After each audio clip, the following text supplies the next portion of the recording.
that note, we'll call to order the special meeting of the St. Albans Town Selectboard. It's Monday, February 28th, 2022, 6:32 p.m. by my count, and we're going to begin with the Pledge of Allegiance. I pledge allegiance to the flag of the United States of America, and to the republic for which it stands, one nation, under God, indivisible, with liberty and justice for all. Okay, so the first part of tonight's meeting is to review town meeting day articles. We have to have a specific hearing, so we're going to read a warning here. I think we need a motion to open the hearing before the warning's read. So we need a motion to open the town meeting day budget and article hearing. So moved. Second. All in favor? Aye. All right, perfect. Okay, so the legal voters of the town of St. Albans are hereby warned and notified to meet remotely via Zoom teleconferencing at the St. Albans Town Hall, 579 Lake Road, St. Albans, Vermont, on February 28, 2022 at 6:30 p.m. to conduct an informational meeting on the budget and articles to be voted by Australian ballot. Voting will take place on Tuesday, March 1st, 2022 at the Collins Purley Sports Complex located at 890 Fairfax Road from 7 a.m. to 7 p.m. If you've joined the meeting, you need to mute your microphone. Or I will do it. Okay. Perfect. Okay. All right, so let's go through. Okay, thank you. Now we're going to go through and read Article 1 is the electing offices. So we are electing a select person for a term of 3 years, a select person for a term of 2 years, a town constable for a term of 1 year, a grand juror for a term of 1 year, a town agent for a term of 1 year, and a library trustee for a term of 3 years.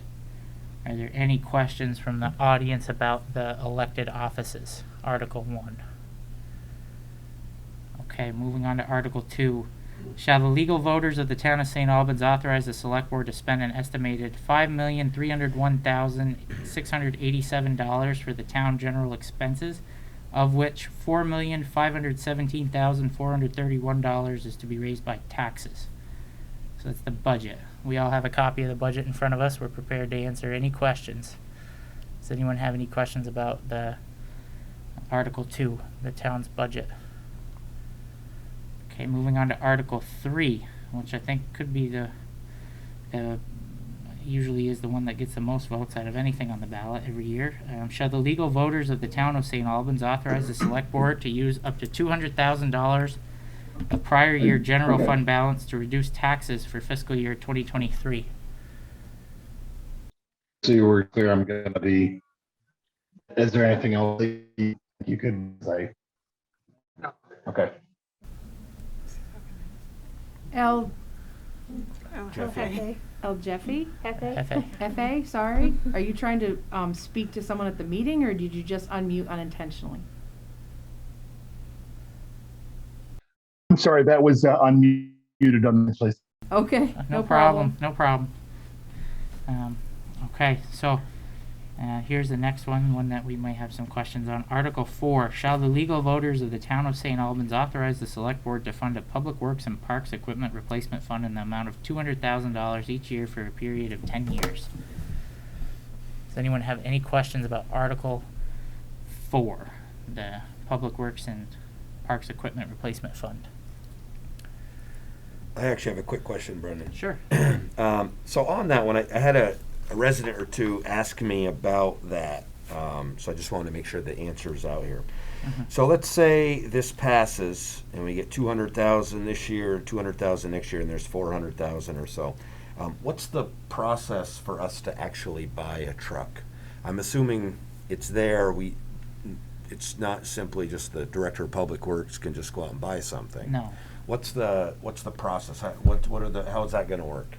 If we need a new truck. Well, what we've done for the fire department is they usually have a committee that evaluates what their needs are and what the use will be going forward, and then they come to the town manager, and then as a group, we usually go to the select board and say, this is the model, this is how much it costs, this is how much we expect to get for a trade, almost always, Gotcha. and the net cost to the town will be Y, and do you support it? It's not necessarily put on the ballot every year at Gotcha. that time. So this Okay. is, that $200,000 a year mark is based on an actual capital improvement Mhm. program. Correct. Yeah, plans. So that every year a specific piece of equipment's called out, Right. and your process would just be Mhm. determining that specific replacement. Yeah, we just had some residents knew in the past, it's kind of like if we need a new truck, it Mhm. would come up and we'd talk about it and there'd be a Yep. discussion and a vote, so to speak. It just wanted to make sure that part was still there. You know, that we There'd be weren't changing no, there'd be no town-wide vote. would be- Exactly, oh, yep, right, that okay. wasn't the concern, just that it wasn't, you Left know. to one direction. It's not just a Whatever, so- department head decision, because these things are hundreds of thousands of Yeah. dollars in most every case other than a pickup, so. Perfect. That answers my question. Yeah. Thank you. Anybody have anything else about Article 4? Carrie, you got two people Oh, in the sorry. waiting room. Oh, Thank you. good catch. 3. Yeah. There you go. Thank you. That's why I left that open, so when Okay, thank you all for joining. We're going through the town meeting day articles. We're on Article 4. I'll read it again because I think that's probably the one that people might actually have a question on. Shall the legal voters of the town of St. Albans authorize the select board to fund a public works and parks equipment replacement fund in the amount of $200,000 each year for a period of 10 years? Does anyone have a question about that article? So I'll just say for those who joined us, Brian questioned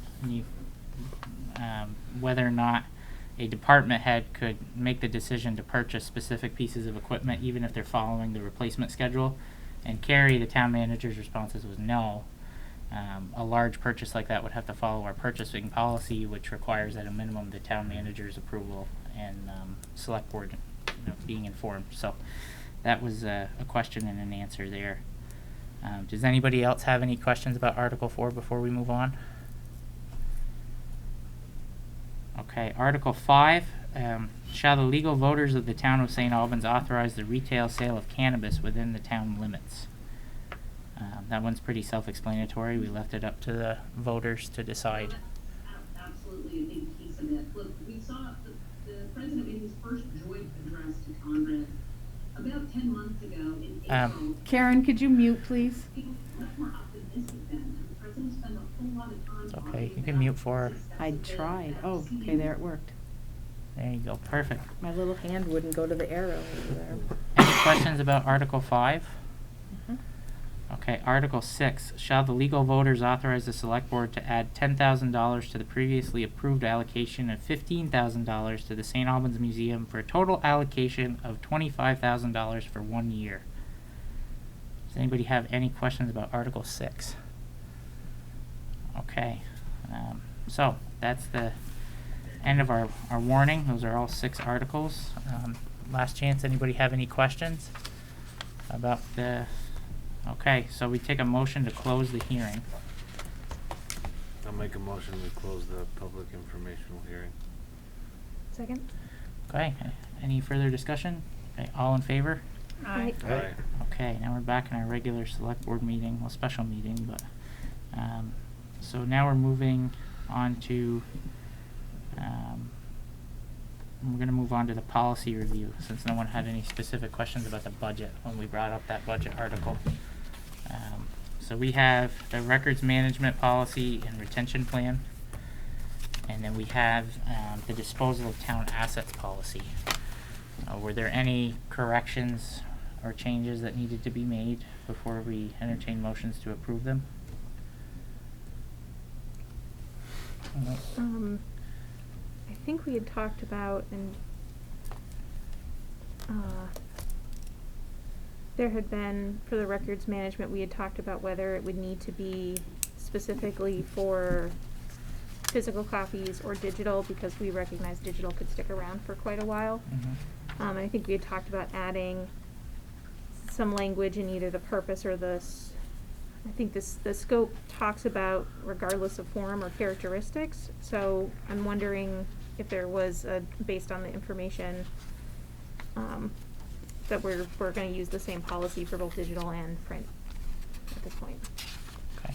I don't know.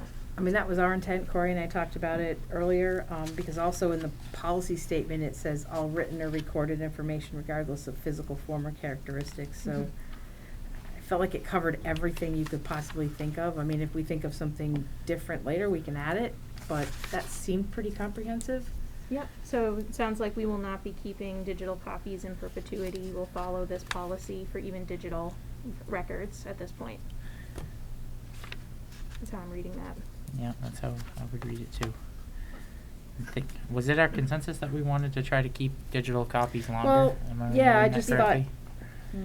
yeah, you're right, I guess if you read that Yeah, purely. regardless of physical form, yeah. Right. Yeah, I mean, I know it's what I talked about, because it doesn't take up, It doesn't take relatively up takes up space. zero Right. space. Anything that we could keep. You never know when a board or a manager or a clerk might find something useful in the future. Mhm. So let's get that changed and then we'll approve that one on the 7th. How do you wanna change it?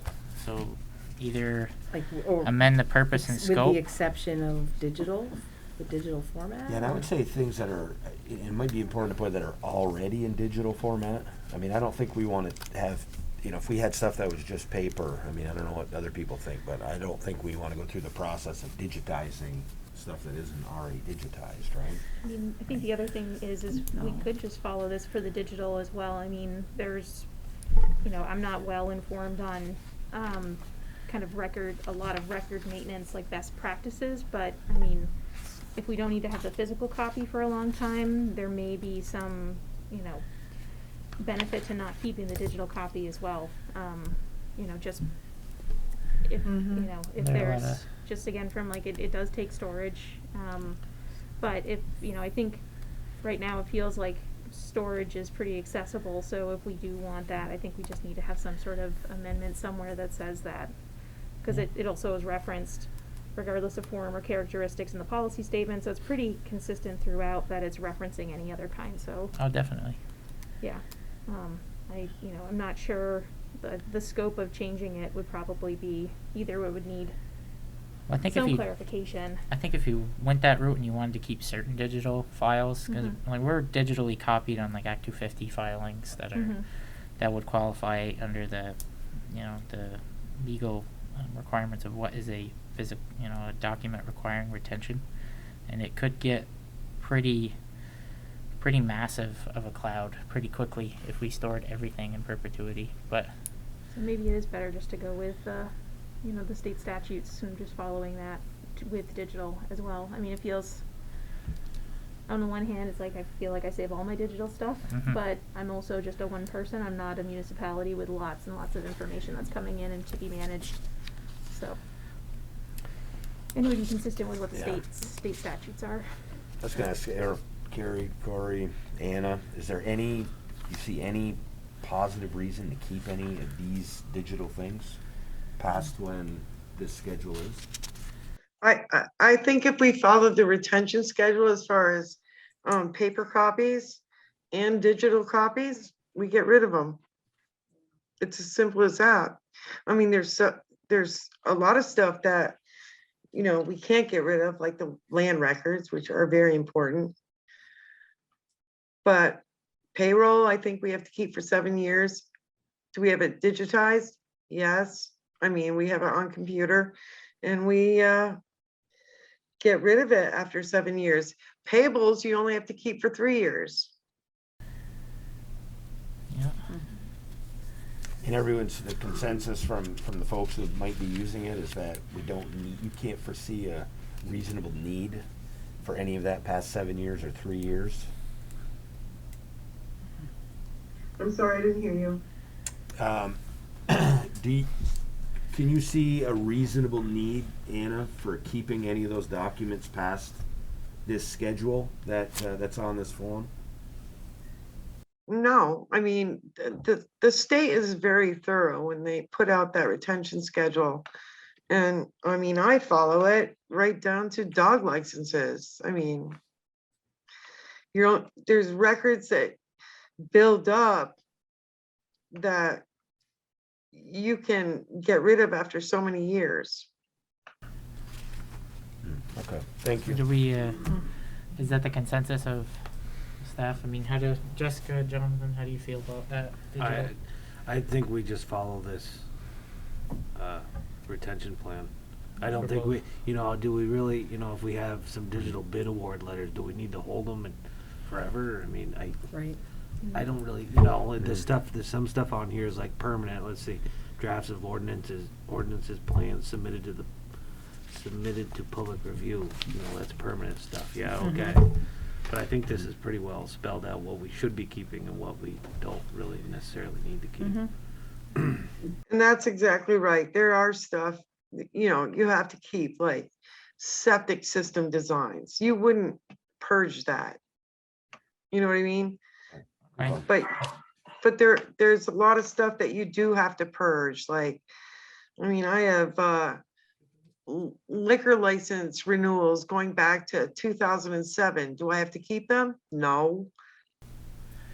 Just, Well, why don't we entertain a motion to approve the records management policy and retention plan? So moved. Second. Any further discussion? All in favor? Aye. Perfect. Okay, now we have the disposal of town assets policy in front of us. Awesome. So we had a couple amendments in there. Are all of the edits that we asked for are in place? Yeah, a few changes. Instead of creating something with an insurance claim, I actually just added that, for example, in the waivers, when conformance not possible, for example, insurance claim on destroyed property. That would be, I think, an appropriate time for the manager to issue a waiver Yeah. and say, there's an insurance claim, we totaled the vehicle or piece of equipment, we waived the policy. Right. Makes sense. Like that, instead of. Yeah. going through the rest of It follows to the spirit of the policy too, so. Yeah. Right. Anybody have any other changes? Are we ready to approve it?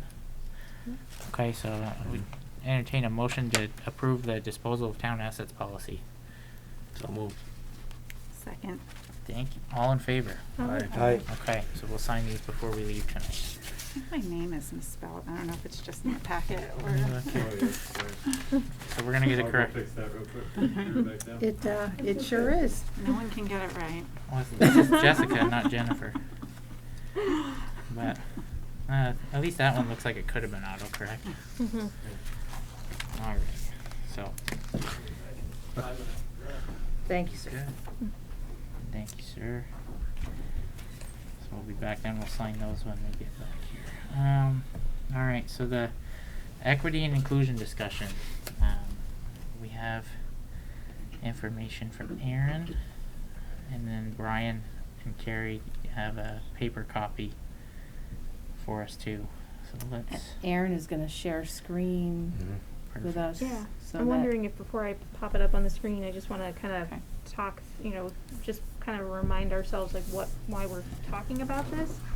We talked about starting the, Diversity and Inclusion Committee, and in that process of talking through that, one of the things that we talked about was doing just kind of an assessment on what has the town already done, what are we considering doing, maybe what's not applicable for our town. One of the tools that the state has created through the Agency of Commerce and Community Development is a Municipal Engagement for Diversity, Equity, Inclusion document, and it lists, it's about 12 at this point, opportunities that towns can consider to walk through if they're looking at including more conversations around diversity, equity, inclusion in their towns. So we talked about using this document as a way of just having just a general assessment of where we're at. The purpose of this, at least from the last time we talked about it, was to be more just an assessment, like yes, no, where are we on this work? Not so much a value judgment on how well we've necessarily done it, how far we've come on certain things. It's just where are we in the work, not placing a value judgment per se on the work itself. So I will now share my screen. If I can get back to Zoom.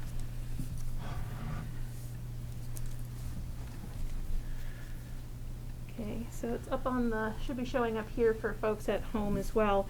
So what I did is I took the document that was created, this municipal engagement for diversity, equity, inclusion, and just cut and pasted each of these points with their bullet points. In some cases where number 3 was just one large paragraph, I did break out that paragraph just into smaller sections that we could just work through if needed.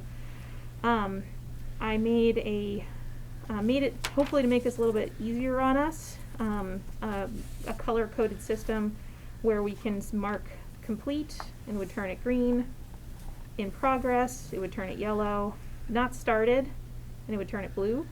I had initially had in there not started, may consider, and I felt like that even just having may consider would add a value judgment to whether we would or wouldn't, and I think that this board doesn't want to tie a future board to whatever the decisions are here. This is just an assessment. It's not necessarily an action plan. This is a tool that could be used to create an action plan in the future based on what the assessment shows. And then finally, not applicable. I didn't remove anything that was on the that was originally in that document, just for transparency and to have it all be the same. But there are some things in here that are more geared towards schools, so that of course would not be applicable, and there might be some other things too. Also there's some, like in this first one here, which, can folks see that okay too? I can try to, let me make my screen a little bigger here. And I can zoom in a little bit, I think.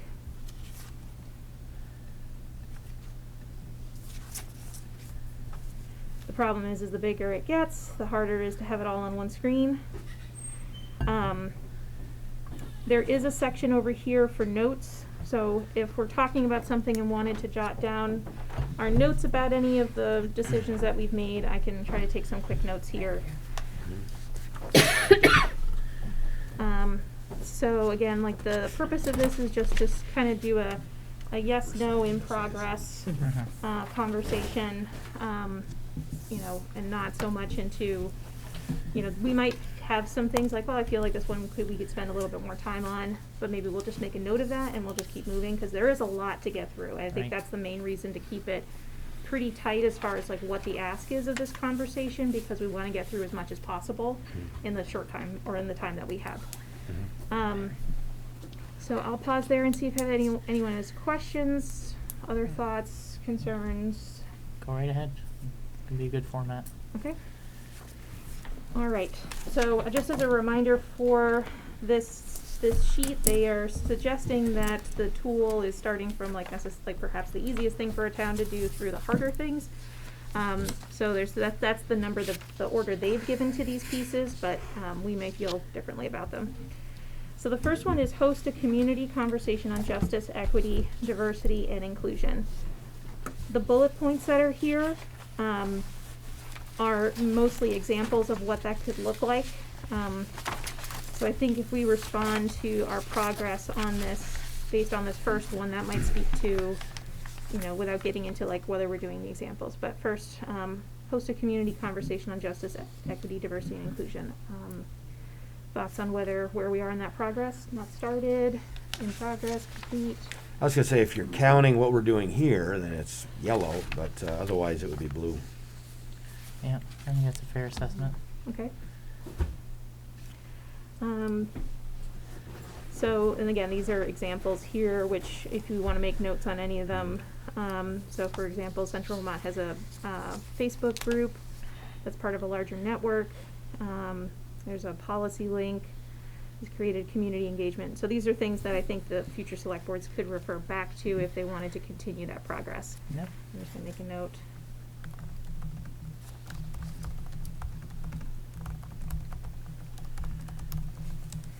So just to note the recognition that this meeting is part of this work right now. Look at the language and imagery on the municipality's website, public comments, signage, publications, applications, social media posts, and more to ensure a consistent tone of welcome and inclusion. That's all in progress, I would say. I'm working. So I think there's. Some things are done, like the website, it can be Some of it multilingual and is easier to navigate than it used to be. So maybe I'll say in progress, because the website certainly has, I think accessibility was taken into consideration for the colors on the website, Yeah, language. ability to We're translate. working on welcome signs eventually, now that we have the new logo, so. Right. What It's in kind of- progress. Yeah, so The welcome, Bellum is this Quorum. specifically, so this isn't just about the website? Right. It's all- Yep. And when we're saying signage, we're talking about like the welcome to St. Albans signs on the main Yeah, thoroughfares. and I think, so here's some examples of where so imagine coming into your town for the first time. Would you like to see a website and signage that says, welcome, we're here to help you get started. Welcome, let us help you keep you safe, or would you rather see a message that says, stay isolated for 2 weeks? Very You know, pandemic referring back to the centric. Yep, pandemic, yep. So Very I think valid. that's an example. Okay. Not so That's a much good of one. like, have we taken action to do that per se, but I think I can make the note here that with the logo, In progress.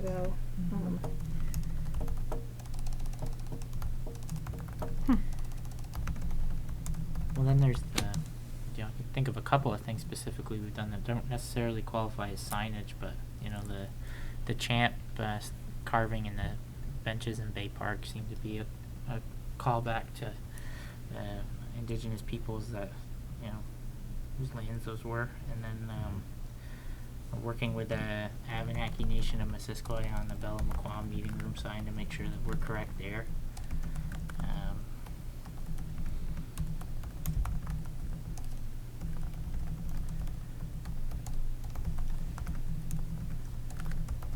I guess that's those last two bullet points seem to be pretty easy things to. Yeah, and it seems, you know, it seems like there's might always be hard to might always be in progress in some of the work. I mean, Right. hopefully we're always engaged in thinking about how we can be welcoming. Ask a newcomer to your community or someone outside your community to scan your website or other public materials for welcoming and inclusive language and images. I haven't done that.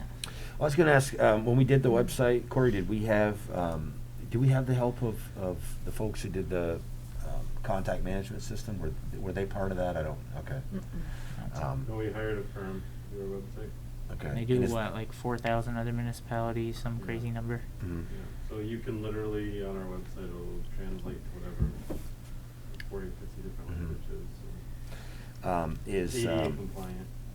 diversity inclusion, is that part of the, I don't know, say the protocols or the standards that Our website website company is uses? it's more ADA compliant, so that anyone with a disability, but also you have the languages, so it has the typical, you know, French, Spanish, Mandarin, right on, so you can go right on our website and play around with it if you want. The hard part is if you change the language to something you can't read. change Yeah, you gotta know how to, the I know what you do. Yeah. I've done that on the Done that on my phone Do they have like before, little yeah. flags associated with certain languages? Oh. So if you change to Russian, you gotta know what English is in Russian to get back to, or exactly what order that's in. Whoa.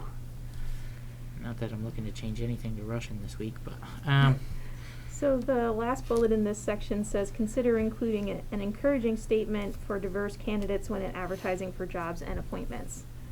So I don't think that I'm not sure if there's a statement in our job applications that says like, you know, I don't know where We that's could- I at. mean, I would assume it has the equal opportunity employer at the bottom, right? I mean, it's fairly Should I standard don't, everywhere, right? I gotta look at that, I haven't looked at I'm it. not saying that is, I don't know if that's exactly Yeah, I don't know what, if that quite you're fits meaning, that, but I Mhm. think, you know, certainly. If that'd be an easy one to Mhm. do, for Yeah. sure. Can you put for a note then to, yeah, okay, Carrie to look at just what the Mhm. language, Yep. what that would look like? Jessica Frank. We don't have a Jessica Frank here. Okay. All right, any other thoughts on this second section here around language and imagery before we move on? And I'll just check in on this process. Is it feeling all right as far as like how we're going through this? Yeah. Okay, now that we're doing Corey, good. You gotta do the same thing to this one. Me and your steps into. Well, that one's not finished yet. No, I thought we approved it. Oh, you did? We Okay, did you went approve back it. and forth a few times, correct. There you go. It was so successful, I'm sorry. So this next one was that larger paragraph that I broke into smaller sections just so that we could, if we needed to, puzzle through specific sections. But the main piece of it is draft and adopt a statement of inclusion. So the next part says, while a town can adopt a similar statement as other municipalities, there's often value in starting from scratch and having the community discuss and debate what should be included and prioritized in their own statement.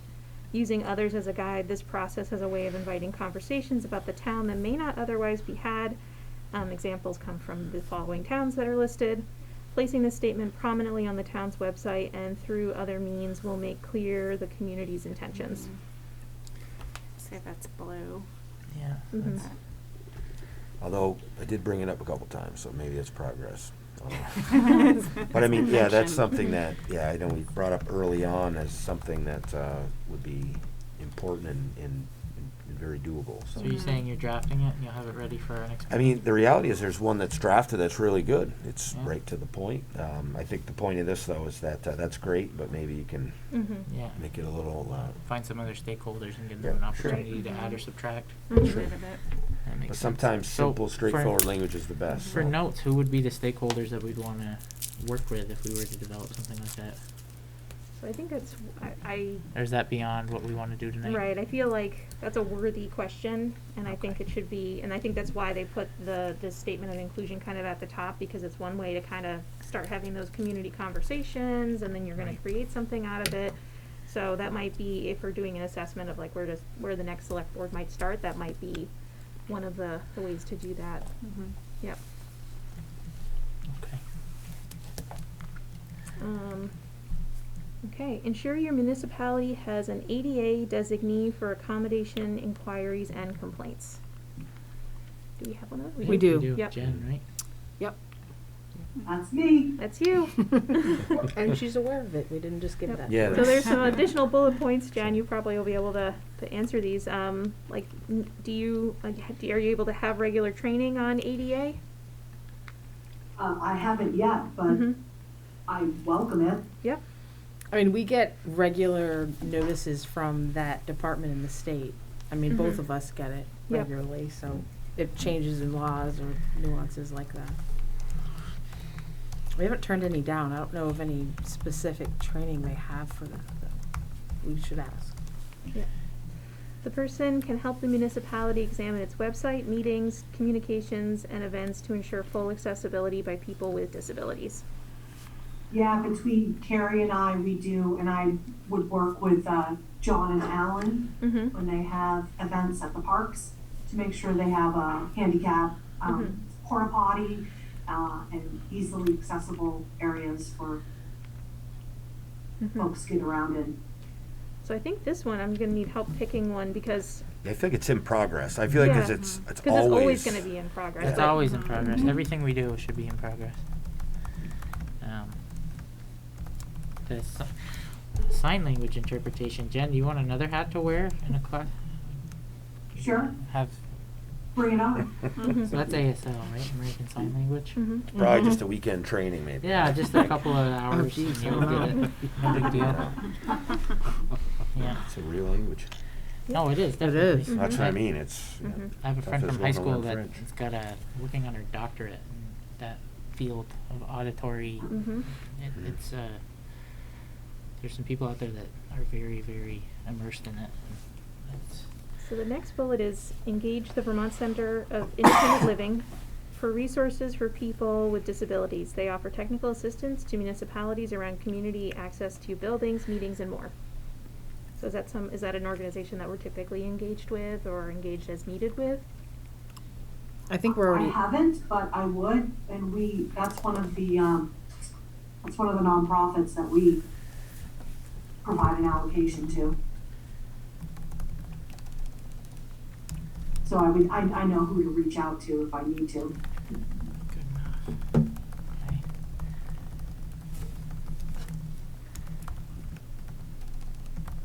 Just a question for Jen or Carrie. Have we ever had someone request sign language or another language interpretation at a meeting or any other municipal events at this point?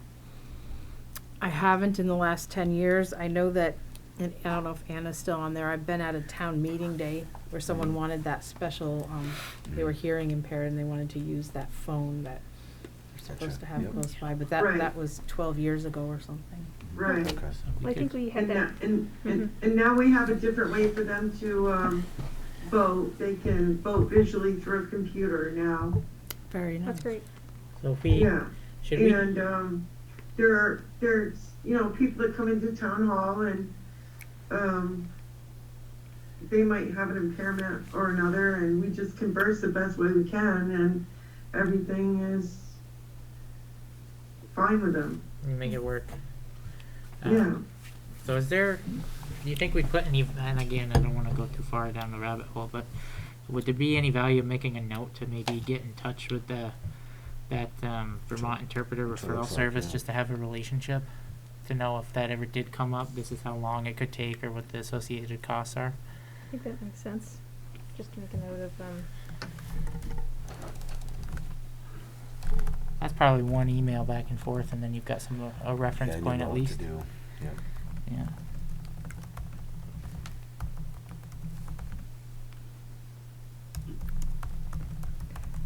and I think it's definitely worth us thinking about, because we had in, not our last meeting, but the meeting before, we had a member of the public who, Hmm. while not requesting ASL service, was not able to hear us as we were talking in the same room. So, Right.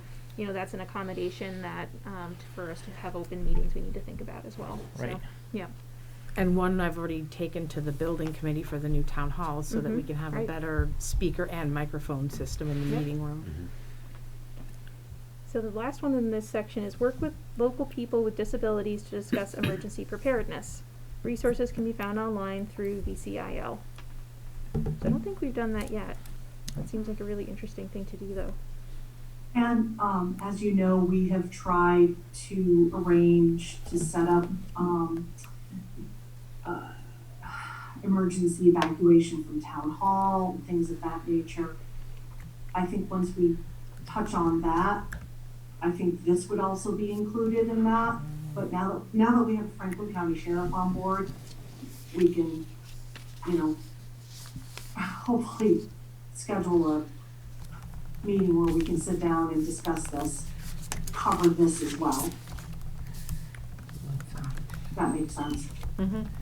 Also, to include with Jen, do a tabletop Mhm. exercise and Yeah. include everyone. Yep. Yeah. And Yeah, then, and maybe just do some more because it may not, I don't know if, I'll admit that I don't know if I would have necessarily thought to reach out to families with, disabilities initially to do that. That's a bias of my own. I think that I wouldn't have thought of that, so making sure that we're just making sure as many folks are invited to that conversation, because I think, yeah, if you have mobility issues or other issues as far as, or, not being able to hear a siren or things like that, you need to think about how we're gonna get those folks out as well, if we need Right. to.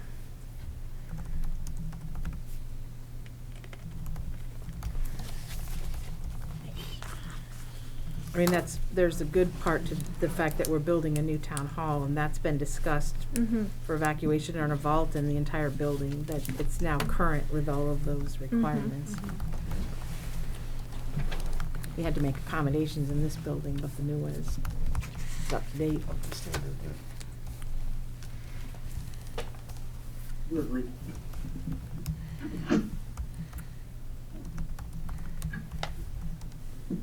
Okay. All right, moving into the next section. Invite new people to engage in municipal meetings in new ways.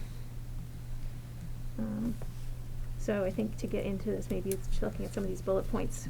Check your town's front porch forum or Facebook postings and reach out to invite new groups to your public meetings who may not have historically participated. This could include religious organizations, local chambers of commerce, and minority and women-owned business enterprises. So I know we've been more active on Facebook, but I don't know if we've necessarily done specific outreach to individuals or groups I don't know that we to have the come to the. bandwidth. Yeah, I don't know that we do right now, but we have not done that, to answer your question, Mhm. not yet. Yep. Engage with people in the community who are already setting up mutual aid, protests, or other public events. Invite them to give an update at a select board meeting. I'm not sure what that means, but So I think, I think around the pandemic, we saw there were some local Facebook groups that popped up, not necessarily always in our area, but in other parts of the state that were like, hey, who's coming together to make casseroles for families that are stuck inside Yeah. delivering groceries. So I think when they're referencing Oh, mutual we had the aid- mass group and whatnot. Right, we had the mass group, yep. Across. So reaching out to, or the, Age well. I mean, I don't know Yep. if there's other yep, and agencies. just reaching out to people who are, actively engaged in our community to come and just give us updates, and that could invite a lot of different groups. Okay. Yeah, I would say even groups that are vocally against what we're doing. Sometimes it's valuable inviting them just to hear the different perspective and for them to hear where the board's coming from, because sometimes the cross communication doesn't happen. Yep. Reach out to small churches that are not part of mainstream or interfaith religious efforts. I think that kind of goes along with the same theme. We haven't reached out to specific groups. No. Go beyond the basic requirements of Vermont law and ensure that public meetings are welcoming and encouraging participation from people with different perspectives. To do this, consider asking all speakers to only use acronyms that after they have first explained the full term, so that the meeting is easier to follow. Once people are encouraged to participate, the meeting format itself must be structured in a way to welcome that participation. So that might mean, I know Carrie, you've got the guidelines for people who want to make a public comment. That could, I can't remember if we have something that says like explaining acronyms, if you're going to say, AARP, maybe spelling out what that means, or. It's not in that policy, but it is in our town report, for instance, so our budget is easily understood. Right, yep. Some, DPW, we use it all the time, but. Right, exactly. And if someone's new to the town, they may not know that. I don't know what that means. Yeah. That is a tricky, I fall into that habit a lot, even with meetings where I try not to do that. Engage youth by reaching out to schools and giving young people advisory seats on commissions and boards, including the Select Board, School Board, Planning Commission, and more. I've done that. Yeah? Yeah, as far as looking for, kids that need community service to graduate. And actually Mia Montaigne, who's young in college courses, helps stuff ballots and is working on election day. So yeah, I think all of Town Hall seeks to get younger people involved.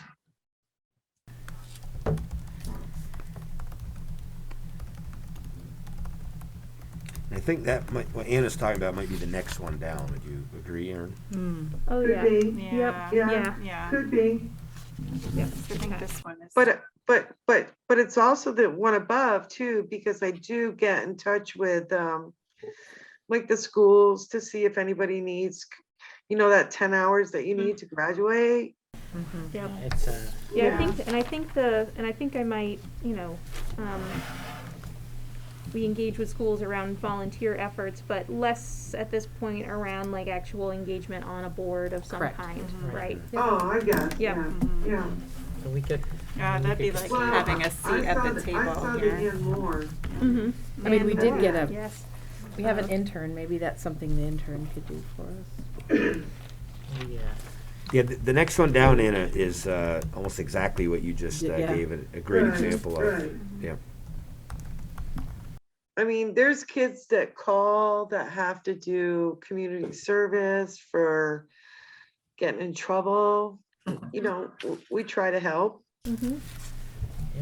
I think it would be great to have a student at our meetings. Mm-hmm. I don't know that they always have the time to do it, is the Right. problem. but- Yeah. I think it's a good civics lesson that they should focus on, I guess, in high school. They can do the minutes. Yeah, right. Yeah. No, sorry. Hashtag. Hashtag minute taker. Yeah. Yeah. No, we. So that's some of it's in progress, some hasn't started really. Yep. I mean, this was our first year to get an intern, and we hope to have, Oh, we had Annual things we Alexis can Laurel assign. at one point, like 3 years ago. correct, but that was just independently found. This is like we got into the UVM program, so I'm hoping every semester we'll get a new intern. And so if we get these annual things we'd like them to help us with, it can happen and be sustainable. Fair enough. Yeah. Great. Okay, so the next one, number 6, is consider ways to support economic development of minority and women-owned business enterprises. The first bullet is add an encouraging statement to your contracting notification, to invite new entrepreneurs that may not have done business with your community before. So that is, just seems like just a statement change on that, just saying, hey, if you haven't worked with us before, please consider. Next one, I think I'll just kind of cover all the bullet points and we can kind of talk through it all at once. Request the Economic Development Commission, if a municipality has one, or the Regional Chamber of Commerce or other natural partner to gather a listing and information on minority and women-owned business enterprises and ask them to reach out to the businesses and assess their needs. Promote mentorship opportunities for businesses to help support each other. I'd say that. Always. Probably not started quite yet, or? No. Not started for any Well, the of middle one would probably be red, right? I mean, we don't have an economic development commission. Right. No, We and have our, the re- and Regional our chamber, of Commerce, though, Yeah, is that we that- could work with. they're not, okay. they're not very active right now. I was gonna They say, don't it have seems- staffing. I mean, I'm Seems a like more member of of a the city chamber, thing, but that's isn't to it? have access to Yeah, it's affordable like dental County insurance. Development Corp would do it. Yep, Mm, You could. Yep. yeah. yep, I'm just gonna make a note. And Mhm. FCIDC. We have a regional one, so that might count, yeah. Yeah, I think in a lot of ways FCIDC provides the function of a chamber. Mm. Okay, because my sense is the Chamber of Commerce that's up on Main Street is kind of for downtown, right? That's I'm a not member of supposed it to out be their in mission Highgate. statement, but I that's mean, what it feels like. That's It's just the, how it's the my Franklin sense County is. Regional Chamber of Commerce, but again, there's businesses like mine that only have memberships to have access to dental insurance or whatever your benefit is that you're after. And they don't have that anymore, unfortunately, so now their income is significantly been reduced and so is their staffing. Well, they still have the access to the. I can get into that later. Yeah, but yeah. I still buy my dental insurance through them at a pretty good rate. Okay, any other thoughts on this section? Move on to 7. None to 7. So this one's a bit wordy in the middle here, and then there's a couple points. There's a federal threshold of creating a municipal language access plan when one language group other than English is larger than 6%. While many communities may not currently be above that level, communities should consider creating a language access plan as a signal of being welcoming. The most spoken languages in Vermont beyond English are French, Nepali, Somali, Swahili, Burmese, Vietnamese, Arabic, Mandarin, and Spanish. Offering relevant public information and materials ensures all residents and future residents considering moving to your area have access to the information they need. So I think, looking at our website, we can say this is in progress. Mm-hmm. So But I does the think- website have a function that allows you to auto-translate PDFs, or is there such a thing? You can't read The town actual policies. content is typed in. But we also did like the parks policy and some rules in French and English for Well, I didn't know if the maybe like island. French and Spanish being probably the 2 most prevalent languages in our community, if it might make sense to have, I wouldn't even say that Spanish would be. French certainly would be the most visiting, but you don't know the others. well, yeah, We don't have a ton of, I think you'd think the Spanish speakings come from would probably be more of the outer towns in Franklin County, not a bunch of ours. and it's whether or not we should have with that translator service, it's whether or not we should have a relationship with them. If we were ever to get a request, say, like, I don't understand this document, what do we do? Right, yeah, you'd It'd be wanna- nice to know, at least Mhm. to know that there's a button to push somewhere where you can get that done. Mhm. I thought we'd done it, we had done it for our policies and rules on Burton Island because we had an issue with some of our French-speaking neighbors, and Yeah. we needed to have the rules in both languages. Mhm. Seriously, so the ranger now has them. Yeah. But now that it's been so long, I can't remember how we did it. I thought there was an app. it's But I will just check on whether that. or not, like, That seems like a simple thing, you're right, that. Yeah, I would think It's a tool. French. we don't have to go Yeah. through every policy and translate it into 7 No, different but to have languages, the but- ability. Have the Yeah, to ability know what it is. yeah. And I think, I mean, to this point, like having, they're just saying having an access plan, Mhm. so Right. by just having a plan that we can document and say, here's who we'll call, here's our timeline to get things translated or interpreted. And if you put Yep. that as a tab on our website, then somebody could auto-translate that with the website tool and then know how we do it. Know how they could get that Yeah, translation. so we could services. almost have that on the Mhm. policy page. If you're Yep. requiring any of these policies to be translated, we Yeah, have It's gotta be. we have an access plan, let us know. Mhm. Mhm. That would be neat. Mhm.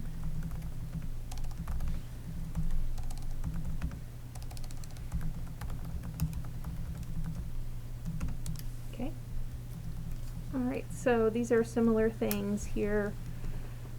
Consider a triaged or tiered approach when public-facing materials focused on health and safety are regularly translated, then additional materials can be translated as time and budget allows. So maybe not started at this point, but I think we're working on like a plan around that. A language access plan is being developed by the state of Vermont and will be shared with municipalities once completed. The city of Burlington also is in developing a plan through, so it looks like there's nothing for us to change here. It's just this was just as a bullet point with information.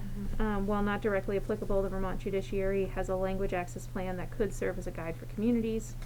So we've got some resources. Mhm. There are other language access plan tools available online, such as through the federal government, as well as the Center for Medicare and Medicaid Services. Okay, any other thoughts on this section? All right, we're more than halfway done. Evaluate opportunity for small-scale housing and business in local zoning. So this one, just read through some of these bullets here. Do zoning rules significantly differ between rich and poor areas of your community? No, we're gonna, the intern, one of the projects they are gonna do is work with Megan, compare our zoning, rules and regulations to our neighboring communities, and score them against, factors like this. My guess is we'll probably actually be one of the friendlier ones. We have the least restrictive parking requirements, we have some of the least restrictive zoning requirements in the area.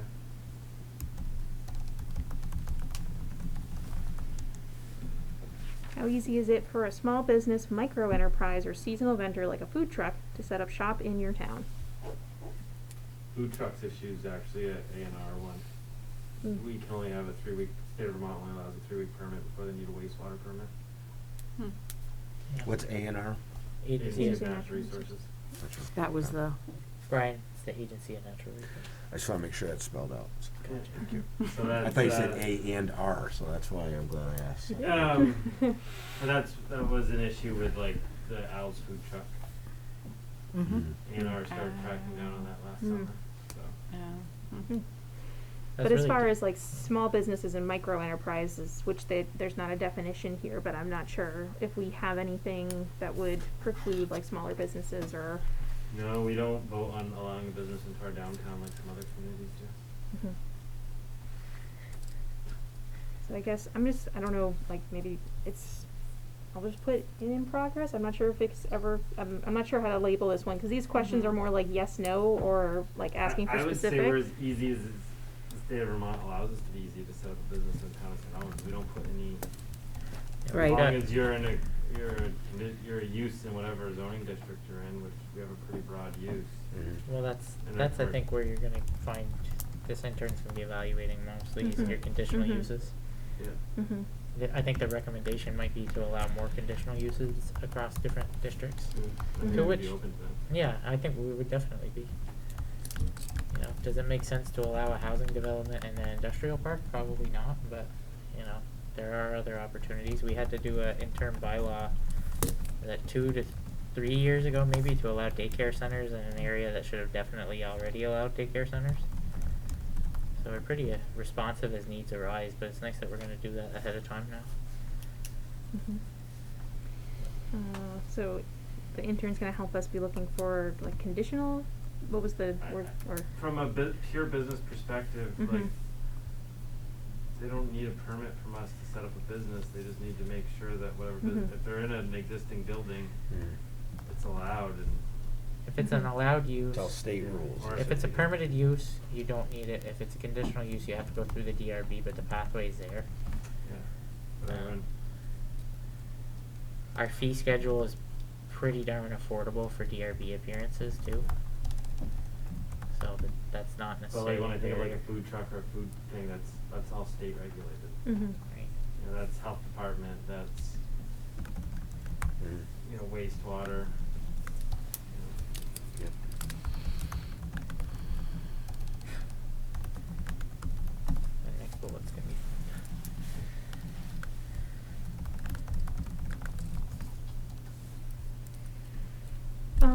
Do zoning districts served by water and sewer have excessive lot sizes that make housing more expensive?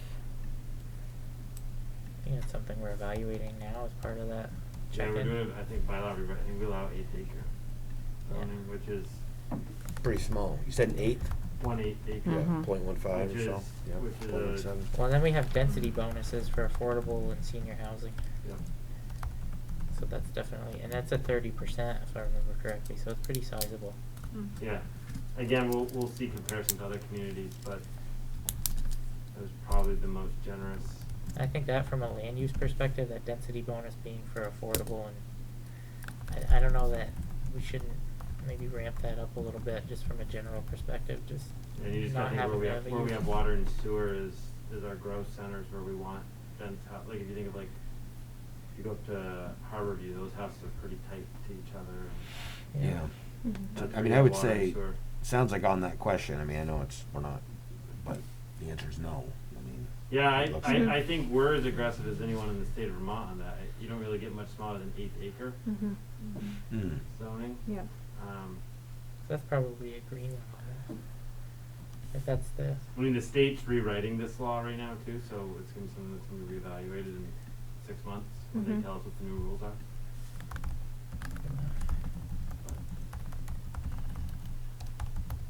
We might have to allow like a 4-unit apartment building to be allowed on an 1/8 acre. whoa. That even physically possible? Yep. Yeah. Wow. That's, but the state, 4 anywhere you stories. can have a single family home, the conversation is you should allow at least a 4. Mhm. What about parking though? How does Yeah. that? So we require in the town 1 parking spot per resident, Oh, per unit. So you'd only need 4 parking spots. Was it but done you by- said per resident though. No, I right? mean per resident Resident, Right, okay. yeah. dwelling. Unit. Huh. So, Well, you can make housing as affordable as possible. I mean, you see rents and up our way are hedging 1,800 for 2-3 bedroom units. It's unaffordable. Wage growth hasn't kept up with inflation. Okay, so the next one is, to what extent does your zoning result in patterns of development that can support real transportation choices like walking, biking, or riding the bus? we don't pick developments. I mean, even when you look at water and sewer, in the last year and a half, 30 houses have been permitted. Only 9 have been where water and sewer are. 21 have been in theoretically more rural settings. Yeah. So it's where people are building their homes. I mean, we don't tell a developer, we need you to build 100 units here, but Well, yeah, it's some of the houses that have popped up on, like, French you got Hill. some on Brigham Road, you get some on French Hill, Lower Newton, like, that's not, Yeah, and somewhat almost, not applicable, yeah. but some areas Mhm. are. Yeah. in some of it, I'll be honest, sometimes people are building a house so they don't have that around their house. I mean, that's the reality of it. Correct. Mhm. So that's a tough one to put. Yeah, to I'm not put sure one of whether the to put not things on. started or not applicable, because But I feel like our if we. zoning, where we have residential zoning in the Mhm. community, if you look at that, so, I mean, this Mhm. is a good example on the map. Yep. Residential's the brown, so where I mean, you can build homes in any of these places, but where we really have residential zoned is as close to the city as we can to access this infrastructure as well as be more walkable, more. And we're in progress with the Right. Bay. There's a genuine desire to do some kind of a sidewalk network after we get our ducks lined up with V-Trans on the 2 impaired intersections. But again, a lot of our development, we've had a few here, they've been Mhm. Right. down in here, a couple, here, so it's sort of the people have the land to build. I wonder if the way, because they're suggesting, it seems like this question is suggesting, like, are you moving people to, like, moving developments to where there's already access points? But it seems like we're kind of moving, like, in the planning commission and other, you know, in our conversations around building sidewalk infrastructures, like, we're building the infrastructure to those places where there already is residential Right. zoning, either in the bay or, like, we've considered looking at sidewalks that connect those residential areas that are next to the city. So it's less about, like, putting the development where the sidewalks are, it's putting the sidewalks where the The developments are. developments are. It's serving a need as the need happens. Yeah, I don't currently think exists. people build houses because there's sidewalks. I think sidewalks are built because there's houses. In our town, yeah. Yeah. Right. Yeah. Well, some towns have different, I don't know what it is here, but minimum lot sizes. So like if it's in the Mhm. rural area, you have to have a 3-acre lot It used to versus. be 10-acre here. Yeah, so we Yeah. don't have water and sewer like in the rural area. So like Yeah. the lot sizes get bigger because you need. What's 1 Yeah, acre land, usually with, Is You it need 1 space acre for minimum septic. now? in the You rural need space district, for yeah. septic and. In the Lakeshore district, Yeah. right around, like a McQuam, you see that purple streak that goes all the way around the lakeshore. Like, I like think where it goes you down to live, quarter live, acre. Jess, you probably wouldn't be able to build on your lot. Anymore. you- In today's day, I mean, You could. it would be tough, but those lots would become more between shoreline and the small sizes. If we were designing this town, we wouldn't build a road 30 feet from the lake either. We'd build it 400 feet back. Right. Yeah, so I mean, it's naturally gonna be less densely populated in the Right. rural area. I think it'd be nice if our next zoning map had an overlay showing lands with conservation easements. So we could understand what areas are open and not, and maybe do some districting around that. Yeah, it just sounds like with the zoning we have, that it doesn't restrict people from being able to live in one area versus another, right? I mean, If it's- anything, it offers choices, but there's affordability, you know, a lot. Well, Sure. I think Mhm. conservation's probably the hardest part too. Like a lot of our open land is conserved. Like almost 30% of our land's conserved. 22, I think, 27. 27. Oh. So, but theoretically, like you look at the brown spaces between the bay and up near the city, where we have the little rural piece there, that's Lake Street or Route 36. That theoretically probably shall be residential. You know, it doesn't mean it has to turn to that, but if we have it zoned non-rural, land trust will be much more selective and or won't put that land in conservation. And so I think, you know, at least a couple hundred feet on each side of the road, you want to take advantage of that infrastructure that. Well, and that's it. And as more people, due to climate change and other factors, begin to migrate to areas like this, I mean, the decisions we make now have, you know, they have real implications to generations 100 years from now. You know, if we allow another 20% of the, you know, another 10% of the town to be taken up in conservation easements, is that much less That room? much land, less land to build houses on. Well, that's it. And you need, what is it, food, shelter, a means of providing those two things.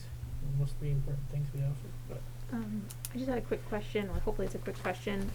So for the rural zones, it's a 1 acre lot, for I have to have the building. bylaws in front of me. I couldn't. For residential, is it different? So is it less It than an might be acre? 40,000 square feet. I mean, I think we want to. I think I there's don't a know off number. the top of my head, but again, you get into an issue where there's not water and sewer. You need to give, today's day and age, you gotta give people the ability to put in a septic as well as a Mhm. backup septic in 30, Well, then 40 we years. have PUDs, so Mhm. you We can do have PUDs. you can dedicate a shared area for septic and water, and then have smaller lot sizes. Yeah, like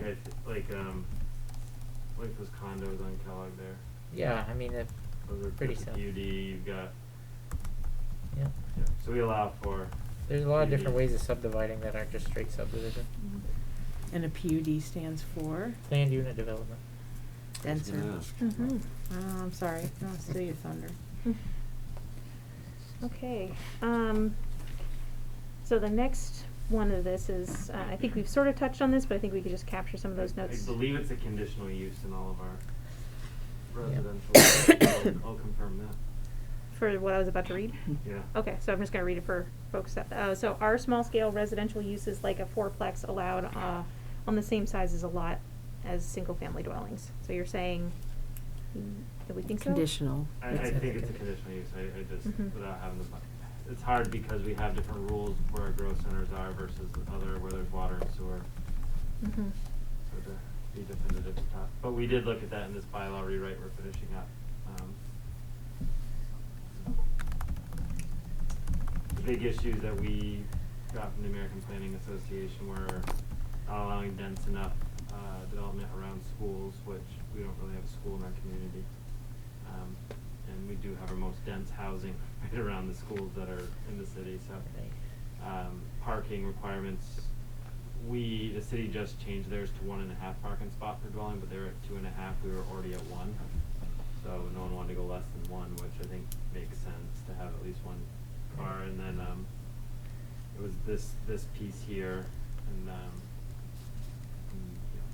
Should almost be like 1 per bedroom almost, but who knows if you've got children. I makes it think 1 per restrictive. bedroom makes a lot of sense. But You just don't wanna make it too restrictive. Okay, so I'm just noticing the time. It's Yep. about 20 of 8, and we are on number 9. We're getting near the end here, but we'll just keep on working through. All right, so number 9 is engage your community in the fair and impartial policing discussions. While following any guidance on fair and impartial policing policies, there are other ways to spark a dialogue between the community and law enforcement. So jumping into the bullets here, your local law enforcement can be invited to share their proactive work to advance fair and impartial policing. Select boards that contract for law enforcement services can host a discussion at a select board meeting. So right now we have the sheriff come, is it monthly at this point? Mm-hmm. It was an active part of the RFP Mm-hmm. and interview process.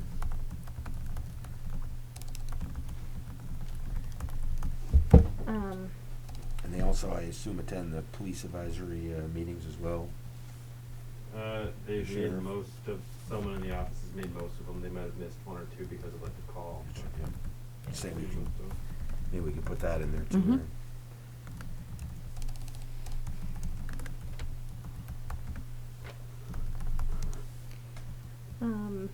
Open letters, invitations to participate in rallies, early calendaring, and discussions about public events are all vital to engage in public police and sheriff departments. So that seems like it's more of a statement than an actual action here. As taxpayers, community members can advocate for training and support for law enforcement to be more informed and be leaders in social justice discussions. As an example, community members can ask local police and sheriff departments to participate in the Vermont State Police training for law enforcement agencies seeking to implement policing reforms. When municipalities contract for law enforcement services, they can request information about policies and officer trainings and request specific contract provisions if needed, which in our contracting process, we did include, we did have, like, some of these conversations did happen during the contracting. Oh, it definitely did. Yep. Yeah, because we wanted to know about officer trainings and had specific requests about what level trainings they were going to be getting, and have been asking for updates on their, you know, the new team, the mental health team and their trainings around that, so. And it was just reported that that response team has started. Oh, good. Yeah, it was a good update last time. Yeah. Yep. The mental, what is it called? Sure. The name of the word crisis team was in there though, Mhm. or the phrase, I should It's say. to assist the police department with some mental health challenges.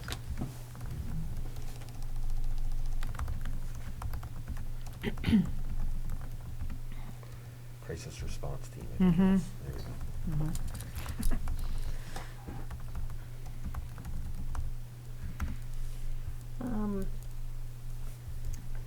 Community members can request local law enforcement share a public statement against the ongoing unnecessary use of force and humiliation against people of color by police across the country and in support of the inherent value of the lives of Black and brown people in our state. Sorry. they could, theoretically, they can request that of the select board, the sheriff himself, who's an elected official of his advisory committee. Mhm. I Mhm. haven't seen it. Yeah. I mean, the sheriff's an independently elected official in the county, right? In the Mhm. county, so we do Well, hire them. everywhere.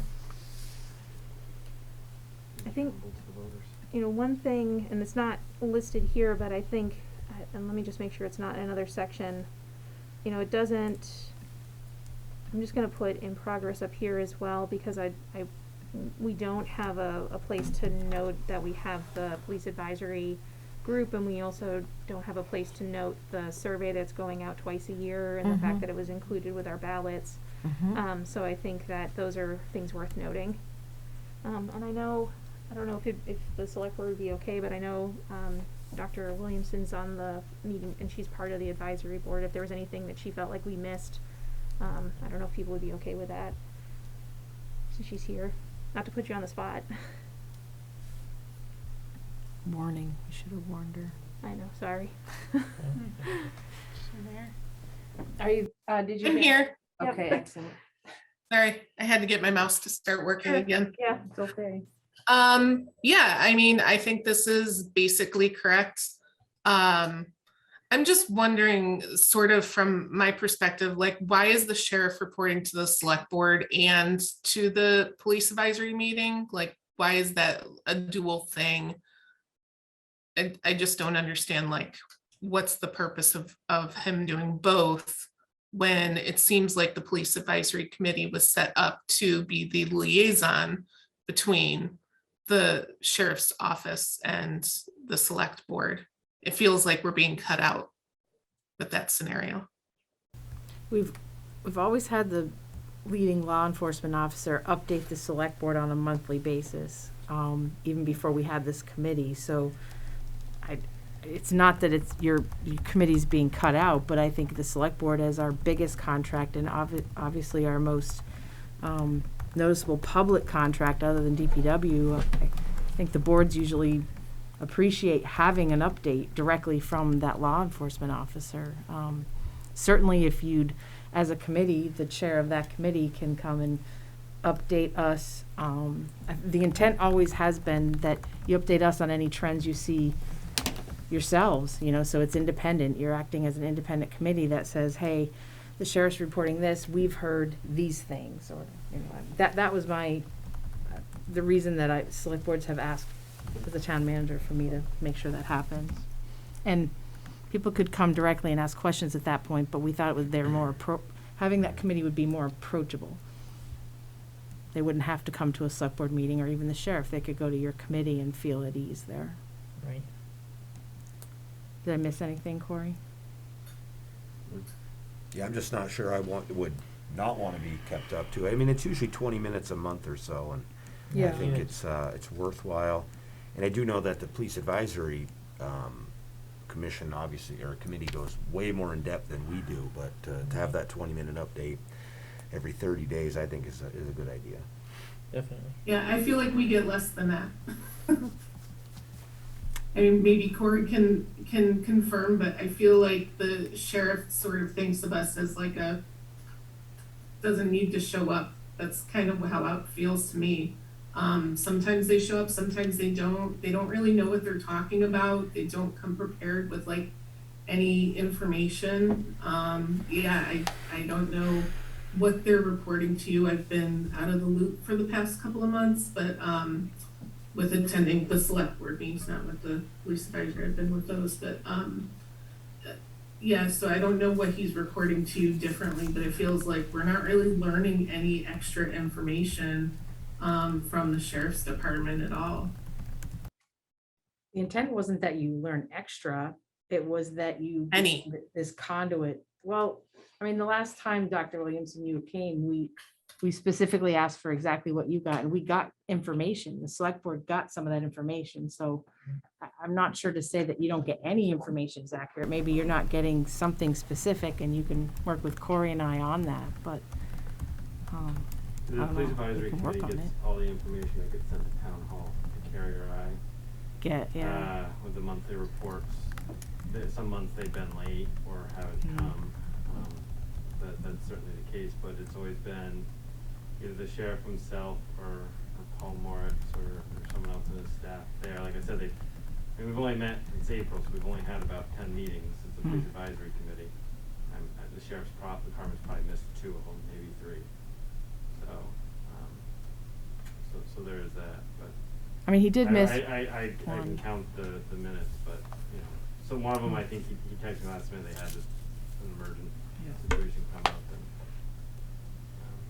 that, but I don't. When you say think- data, can anybody call out exactly what we get on a monthly basis? Because So what we're supposed to get is that 2 or 3 pages that just says this is how many incidents we've had in the last month.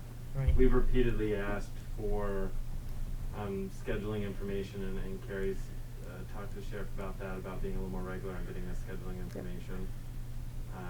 And then I think the other one, it's open to the public, but getting them to pull it for us is looking at, some of the data they have to send into the state of Vermont. And we're gonna have the intern do a project with that as well. I mean, last time we got information, to me, it makes more sense to look at on a quarterly basis versus a month-to-month trend, because you're not getting enough numbers right. on a month-to-month trend to see anything. 'Cause we've done one community survey, we're about to get our second, and we have 1,000 ballots in, but only 130 surveys in, so Right. it's just small numbers you're looking at, and the surveys look pretty consistent. We haven't we've only looked at really true hard data once. We'll look at it again for this other stuff, but without numbers and what I'm seeing just from the first 130 surveys in, we're not going to see a difference in the trend. Right. Overwhelmingly positive feedback. 2 more traffic stops. That's feedback from the community. We're gonna work on, to Dr. Williamson's point, getting more consistent information every month. I asked for total incident numbers, for instance, because, when we look back at and bid this again, we're gonna know, we will need that. That's a pretty critical number. Any Right. incident is anytime they pick up the phone and call for the police. Somebody just thought I heard a gun, or somebody burnt rubber in front of my house and I'm aggravated, or I heard a noise in my garage. Every incident. So we're trying to get more data like that. So. Yep. Is there other information that you were looking for that you haven't gotten yet? No, that's basically it. Okay. Right, any additional thoughts or comments on this section before we move on to number 10? Okay, looking at existing commissions and boards with an eye for demographics. Planning commissions, historical review boards, select boards, development review boards, school boards. Across Vermont, we know that many of these seats can be hard to fill. Take a look at your municipal boards and then promote the open seats, and especially promote them in places where you can find a disproportionate number of people who are historically marginalized. Additionally, reach out to local organizations, indigenous groups, organizations that serve Vermonters in poverty, educational institutions, and so on. This can include proactively looking for young, racially and ethnically diverse, differently abled, and others who may not be currently represented throughout your community committees and leadership. So there's a lot there, but I feel like one of the takeaways from it is like thinking about how we advertise if there's an open seat, or or if there's an opportunity to be a volunteer for, say, like the rail trail or NRPC. So how are we currently putting the word out there, and could we be, reaching out to,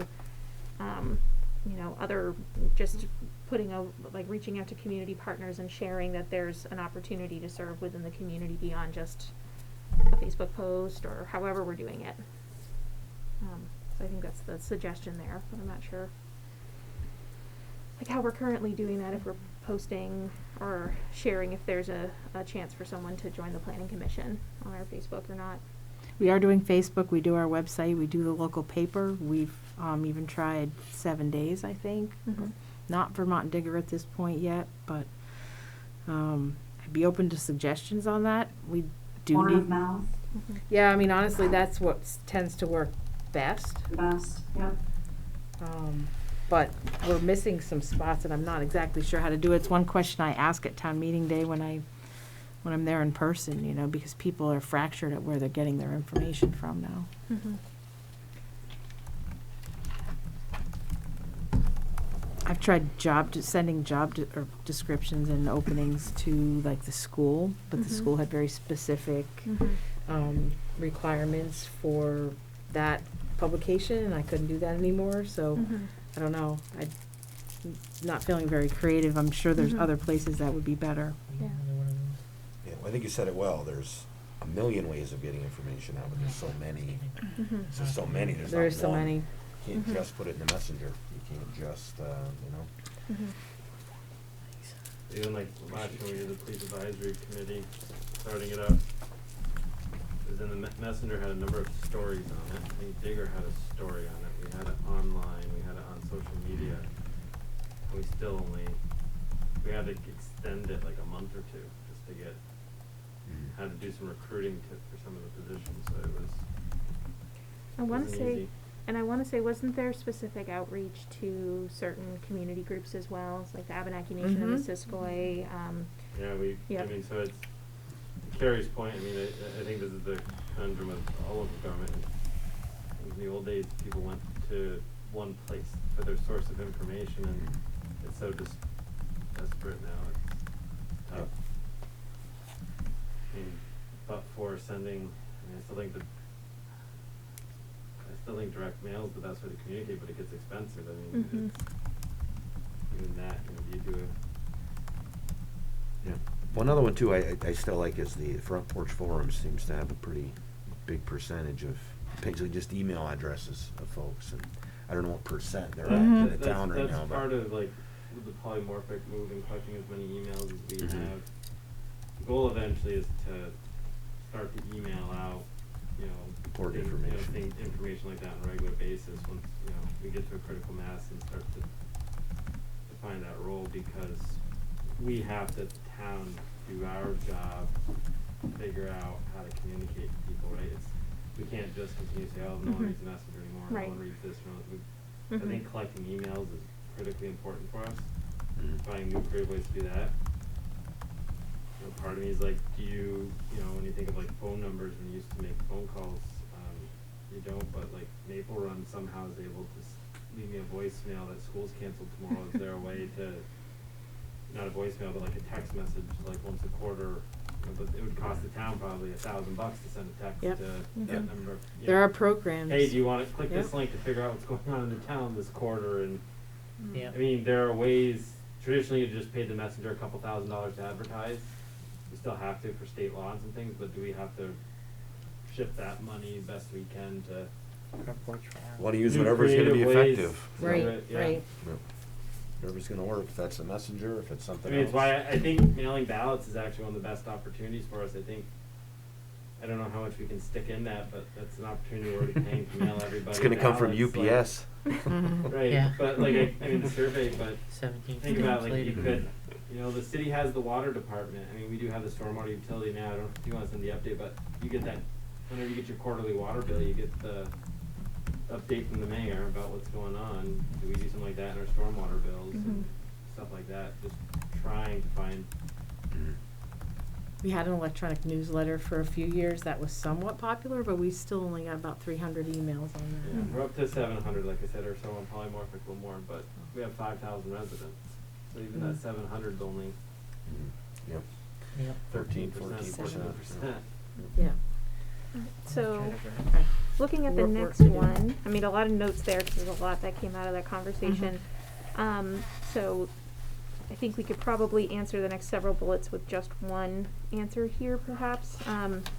So one tool to consider could include asking existing commissioners and volunteers to self-identify demographics, strengths, and connections, and filling vacancies could be targeted to voices not already represented. So, jumping ahead, they give an example of, for the planning commission, do you have both landowners and renters represented, as well as those receiving housing subsidies?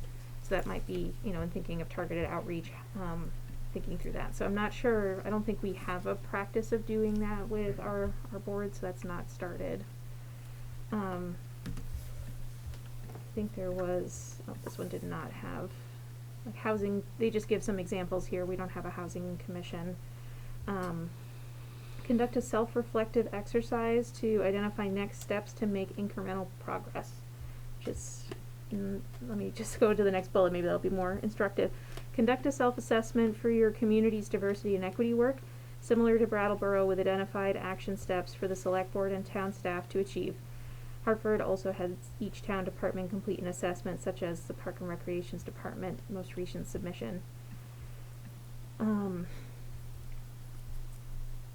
feel like this is vague, but I also feel like I'm not sure if that's been started, so I feel like maybe this is a not started here, but. Sure. Is that what we're doing right now? Yeah, I mean, I guess so at the select board level. It is. So, yeah, this is literally what we somewhere. are doing right now. Thank you. It's right literally under my nose. Self-assessment.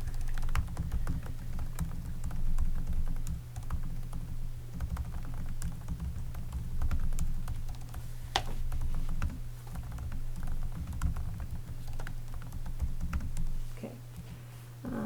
Create an equity-based strategic plan, like the city of Burlington, and post updates and related actions on a municipal website. So, yeah, so having either the strategic plan, or I'm wondering also like a town plan, just thinking about how does equity factor into that. I don't think that's not something that we've done yet. No, it must be like after this assessment, then Right. come up with, your top things you wanna work on, Yeah. make a plan. Okay. Create an opportunity for a youth advisory member on all municipal boards and commissions. Partner with the school district to develop a program that could include youth who served in this role to mentor the next student named at the end of each school year. So that's not started. I mean, we've talked about how we've engaged with kids and, Right. and youth, but this part hasn't been started. Correct. Create a diversity and equity commission and support schools in curriculum. So the school district piece I'm going to just jump to because that's not applicable for us. Right. So focusing on the municipalities. Some municipalities have created standalone commissions to lead the work in their community's diversity and equity work. The benefits of this approach is to have a dedicated group of volunteers working on the effort and holding the community and all commissions accountable to carry on the ongoing work. The drawback could be assuming that it's Diversity and Equities Commission's sole responsibility to undertake this work. And then they give some examples of where that's happened in Vermont, or where they have these commissions. So if this is in progress in that we've been having conversations, although we haven't got to a place of actually starting that body. I think we started having some conversations about that. But it hasn't advanced beyond some of those initial conversations that we've had. Yeah.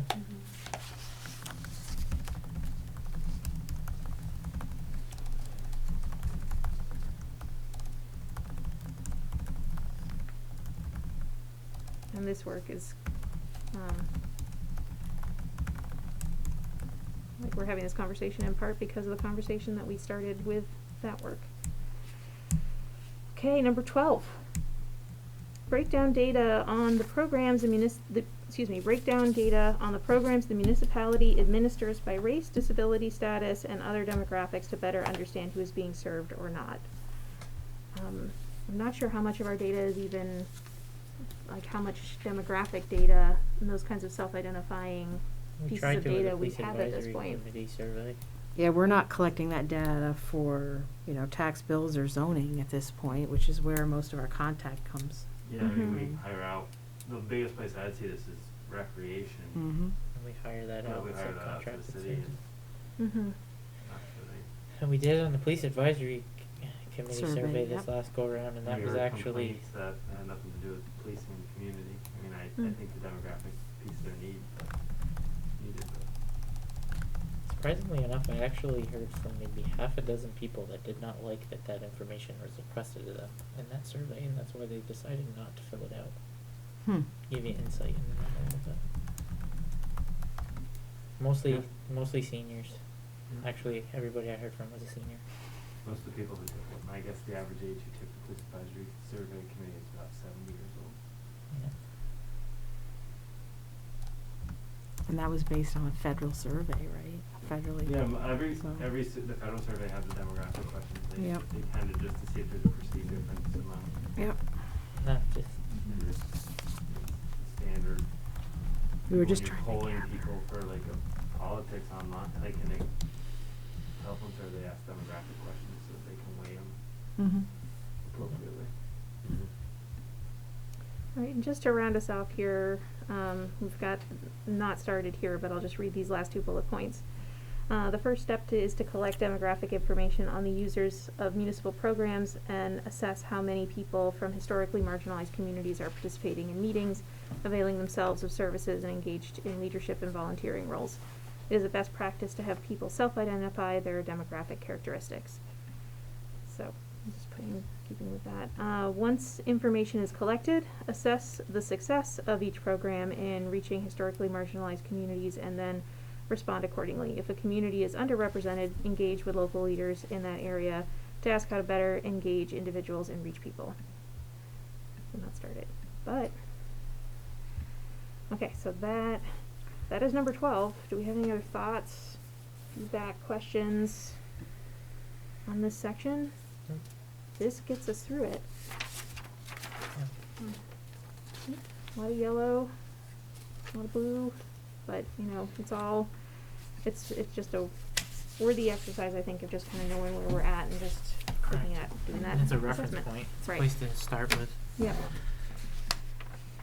Okay, so I will, I think Brendan makes the most sense, to give you access to this and probably have you save a copy or have Carrie save a copy that's for the town, and then that way I'd probably this send copy that. going forward doesn't necessarily have my email on it anymore. I would so- probably have Carrie and then Yeah. maybe Jen also. Yep, so if they just cut and paste this, and, or save it as a copy, Carrie, there is this, separate tab that's needed for the drop-down menu to work.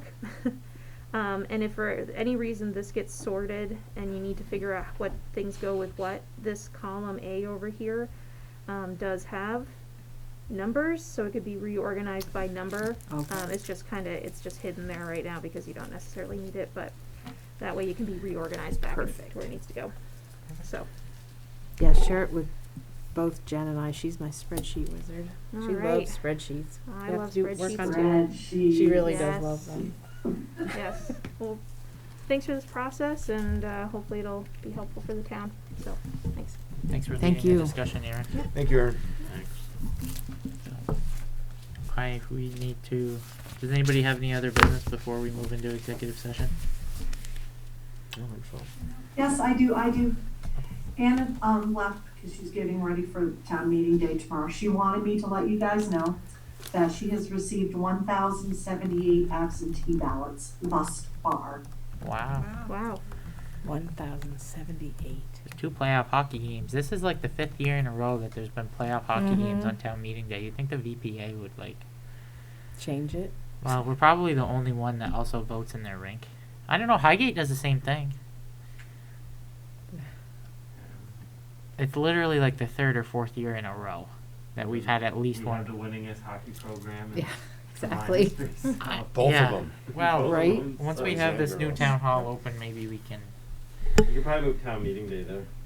Yeah, I think we Mhm. might try to Mhm. start with the August primary and see what happens once the Very space cool. is open. Okay, so